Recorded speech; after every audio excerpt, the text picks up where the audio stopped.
Naomba sasa swali namba 544 kwa niaba ya wananchi wa jimbo la Tunduru Kusini lipate majibu ya serikali. Majibu, Mheshimiwa Naibu Waziri. Mheshimiwa Mwenyekiti, kwa niaba ya Waziri wa Nchi, Ofisi ya Waziri Mkuu TAMISEMI, naomba kujibu swali la Mheshimiwa Fadhili Sandali Chilombe, mbunge wa jimbo la Tunduru Kusini kama ifuatavyo. Mheshimiwa Mwenyekiti, serikali inatambua changamoto za makorongo katika maeneo mengi nchini ikiwemo katika vijiji vya Nalasi na Mchoteka vilivyopo katika halmashauri ya Tunduru. Makorongo haya yanasababishwa na mvua zinazoendelea kunyesha na shughuli za kibinadamu za machimbo ya madini ya ujenzi ikiwemo mchanga na kokoto ambazo kwa namna moja au nyingine zimesababisha madhara katika maeneo mbalimbali nchini. Mheshimiwa Mwenyekiti, serikali imeanza kuchukua hatua mbalimbali za kukabiliana na hali hiyo.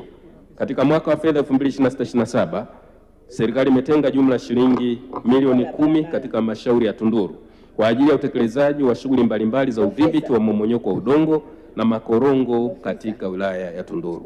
Mheshimiwa Mwenyekiti, kazi zilizopangwa kutekelezwa ni pamoja na kuendeleza uelekezaji na maboresho ya njia za maji, yani drainage systems, ili kuzuia maji kusambaa ovyo, upandaji wa miti na nyasi kudhibiti mmomonyoko wa udongo katika maeneo hatarishi na kutoa elimu kwa jamii kuhusu utunzaji wa mazingira na mbinu za kuzuia mmomonyoko wa udongo. Mheshimiwa Mwenyekiti, serikali itaendelea kutoa elimu ya uhifadhi wa mazingira pamoja na kuandaa mipango bora ya matumizi ya ardhi katika maeneo ya miji na vijijini kote nchini. Asante. Mheshimiwa Injinia Fadhili Chilombe, swali la nyongeza. Mheshimiwa Mwenyekiti, asante kwa majibu mazuri yaliyotolewa na serikali. Lakini uwepo wa makorongo hayo, Mheshimiwa Mwenyekiti, na ukubwa wake limekuwa ni jambo hatarishi sana kwa wakazi wa maeneo yale. Swali langu la nyongeza ni kwamba je, serikali haioni haja ya kuharakisha kuyadhibiti makorongo yale, kwa sababu sasa hivi kadri siku zinavyozidi kwenda yanazidi kuongezeka na yanazidi kusogelea makazi ya watu? Lakini jambo la pili, je, kwa ukubwa uliopo wa makorongo yale kusema tuiachie halmashauri peke yake, sioni kama wanaweza. Waziri atakuwa tayari kuambatana na mimi pamoja na wataalamu kutoka serikalini ili tukaone mazingira halisi na itakaowezesha viongozi hawa kuweza kupata nafasi bora ya kujua ni namna gani ya kuyadhibiti haya makorongo. Majibu, Mheshimiwa Naibu Waziri.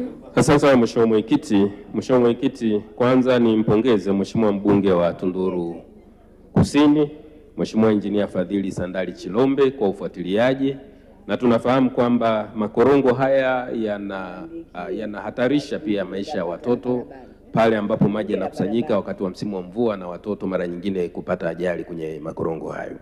Naomba nikuhakikishie tu Mheshimiwa mbunge kwamba tumetenga fedha milioni 10 kwa ajili ya kuanza kutekeleza utaratibu wa kuanza kuyafukia makorongo yale kwa awamu.